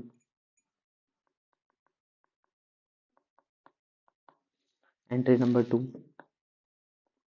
When vendor paid in cash या फिर बैंक या फिर बिल्स पेएबल या बिल्स ऑफ एक्सचेंज, ये नाम लिखना है। ठीक है। तो एंट्री क्या होती है? Vendor account debit to cash. ठीक है। तो यहाँ पर आ जाएगा अमाउंट पेड इन कैश। ठीक है। इस तरीके से होती है। Entry number 3, when debenture are issued वहां पर हमने शेयर इशू किए थे, अब यहाँ पर क्या करना है, यहाँ पर डिवेंचर इशू करना है। यहाँ पर क्या करना है, डिवेंचर इशू करना है। बाकी चीजें सेम रहेंगी, कुछ अलग नहीं रहेगा। तो दो टाइप से हमने बात की थी। एक बात की थी एट पार, तो पार की क्या एंट्री होगी, vendor account to percentage debenture. ठीक है, तो यहाँ पर क्या आएगा, outstanding amount number of debenture into face value. तो यहाँ पर आ जाएगा number of debenture equal to में आउटस्टैंडिंग अमाउंट डिवाइड में इशू प्राइस, इशू प्राइस। ठीक है, और यहाँ पर होता है एट प्रीमियम। प्रीमियम में क्या बनता है, vendor to percentage debenture to security premium.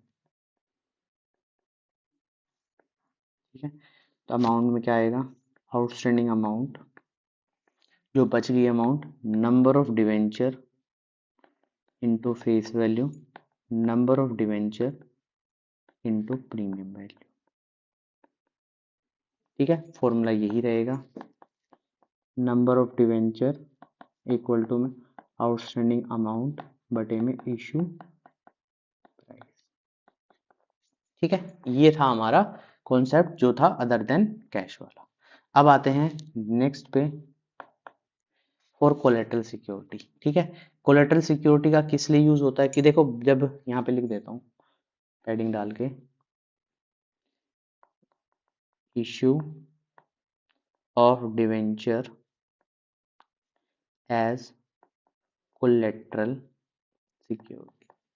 ठीक है, ये एक तरीके की सेकेंडरी सिक्योरिटीज होती है। इसका मतलब होता है कि when company taken a loan from bank on from other party. ठीक है, क्या कह सकते हैं कि ऐसी सिक्योरिटी जो प्रोड्यूस की जाती है किसी टेंडर वगैरह से रिलेटेड, या कह सकते हैं कि कंपनी लोन लेती है फ्रॉम अदर पार्टीज। ठीक है, तो तब कोलेटरल सिक्योरिटीज का नाम लिखा जाता है। इतनी बात समझ लेना, बस इससे ज्यादा कुछ जानने की जरूरत नहीं है।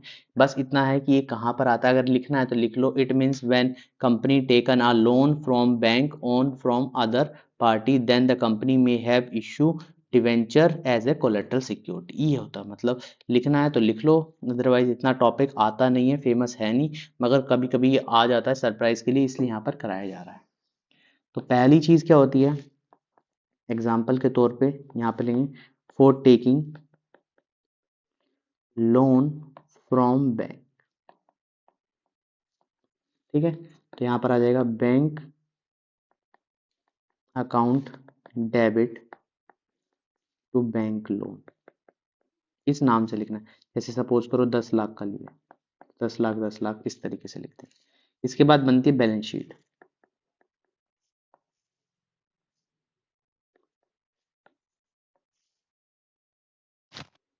ठीक है, बैलेंस शीट बनती है। मैं यहाँ पे पुराने फॉर्मेट से बना देता हूँ, आप नए फॉर्मेट से बना लेना, ये नए से बना देते हैं।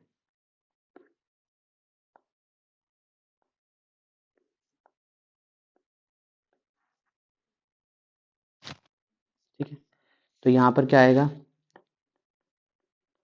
Liabilities secured loan, bank loan issue, जैसे कि यहाँ पर बोले गए 6000 शेयर, ऐसे ही लिए, मैंने एक एग्जांपल लिया है, ऑफ ₹100 ईच। तो यहाँ पर जो 10 लाख है वो अमाउंट आ जाएगी, और एसेट साइड भी लिख देना बैंक के नाम से 10 लाख। बस इतना सा काम करना है, और कुछ ज़्यादा इसमें करने की जरूरत नहीं है। केस नंबर सेकंड की बात करूं, इसमें केस नंबर सेकंड क्या होता है, under this method following journal entry will be pass. ठीक है, तो क्या क्या एंट्री होती है, पहली चीज क्या है, for taking loan from bank, ठीक है, लोन फ्रॉम बैंक। तो यहां पर आएगा entry bank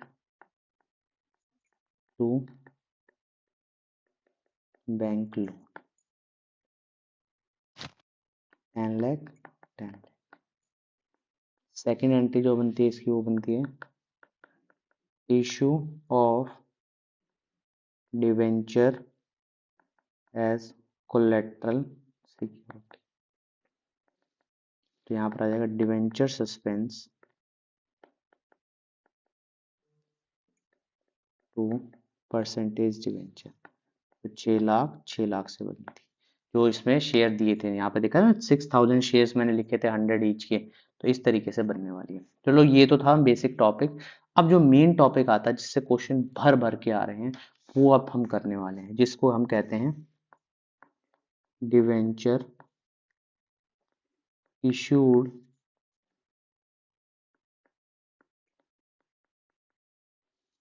with term of redemption. Redemption, ठीक है।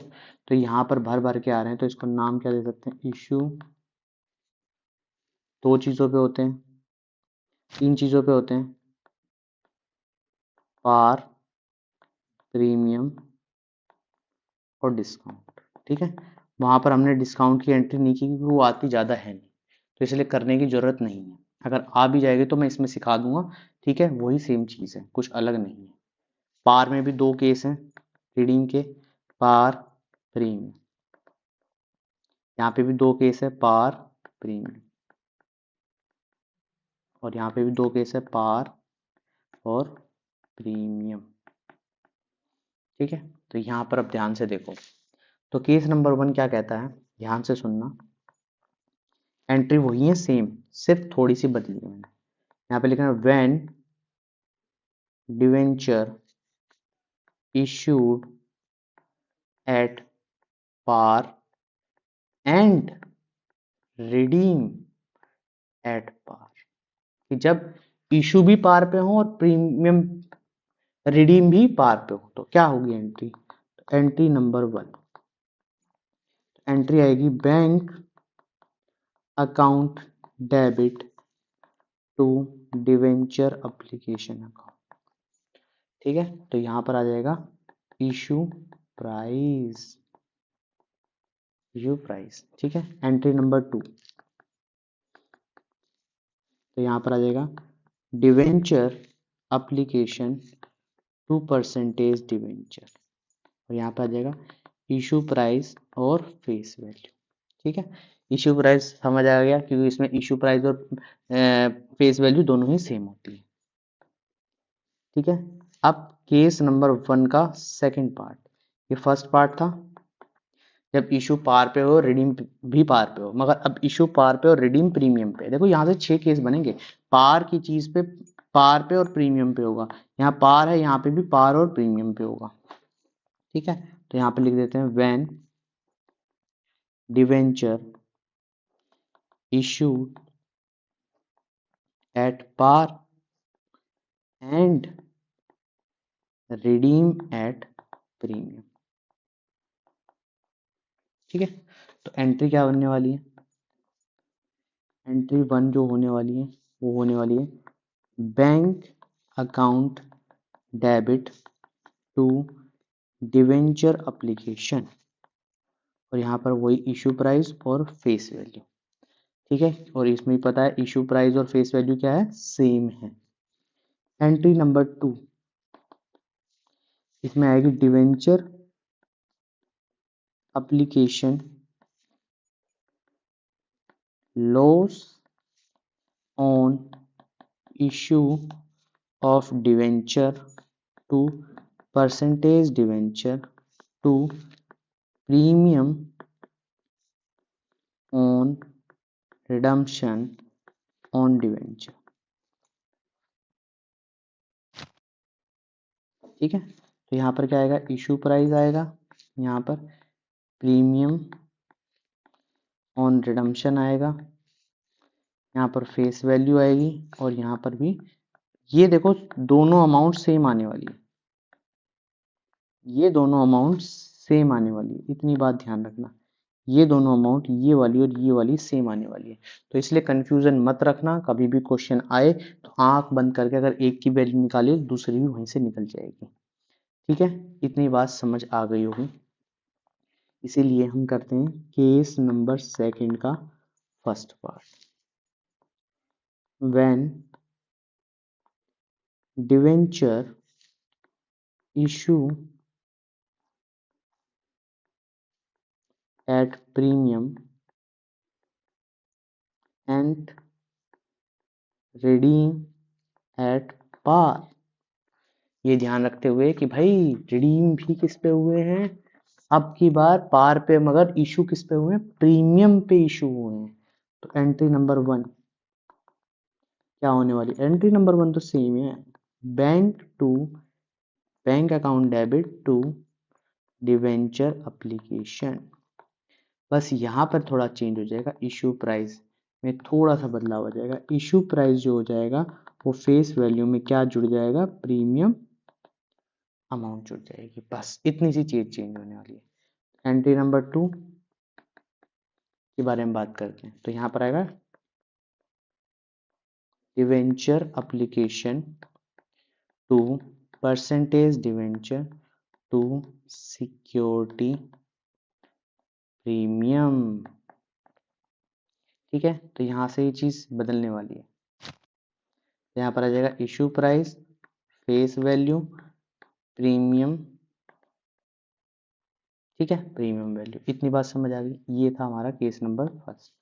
आगे बात करते हैं केस सेकंड का सेकंड पार्ट। क्या बोला है, when debenture issue at premium and redeem at premium.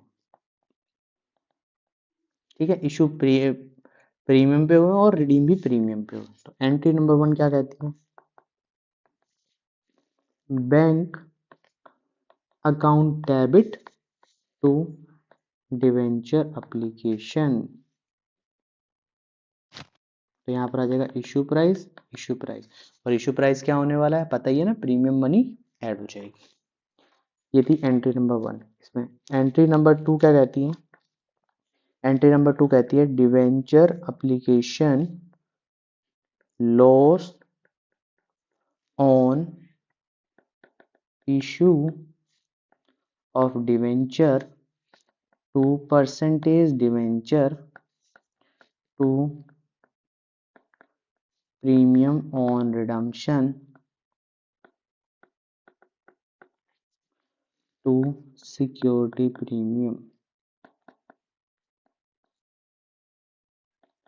To security premium. यहाँ पर क्या आएगा, इशू प्राइस, यहाँ पर क्या आएगा, प्रीमियम ऑन रिडम्पशन, यहाँ पर फेस वैल्यू, यहाँ पर प्रीमियम, ठीक है, ऑन रिडम्पशन, और ये आएगा प्रीमियम ऑन इशू। ये हो गया भाई। ठीक है, अब आते हैं केस नंबर 3 पे। केस नंबर थर्ड क्या कहता है, अब फर्स्ट पार्ट ध्यान से देखना है, क्या चीज ऐसी है कि जिसके अंदर चीजें होने वाली। तो यहाँ पर आएगा व्हेन डिवेंचर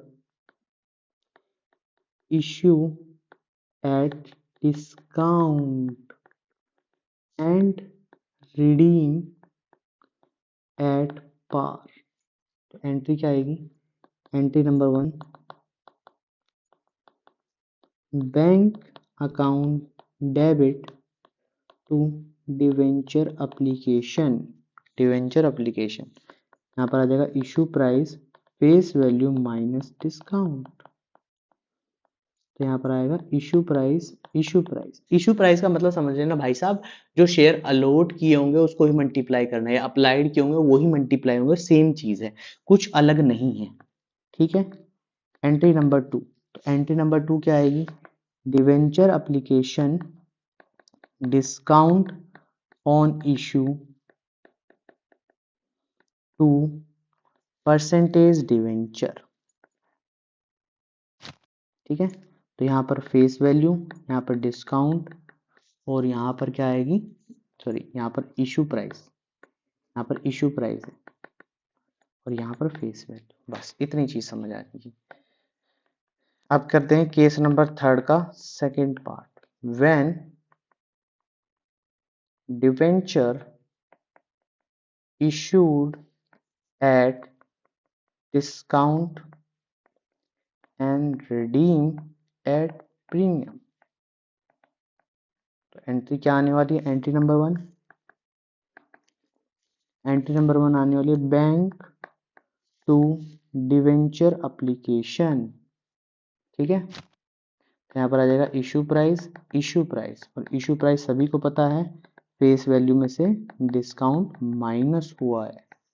ठीक है। Entry number 1, entry number 2। ठीक है। ये आ गया डिवेंचर एप्लीकेशन। ठीक है। यहाँ पर आएगा loss on issue of debenture. ठीक है। यहाँ पर आएगा डिस्काउंट ऑन इशू, इसके बाद आएगा 2 percentage debenture, 2 premium on redemption. ठीक है। बस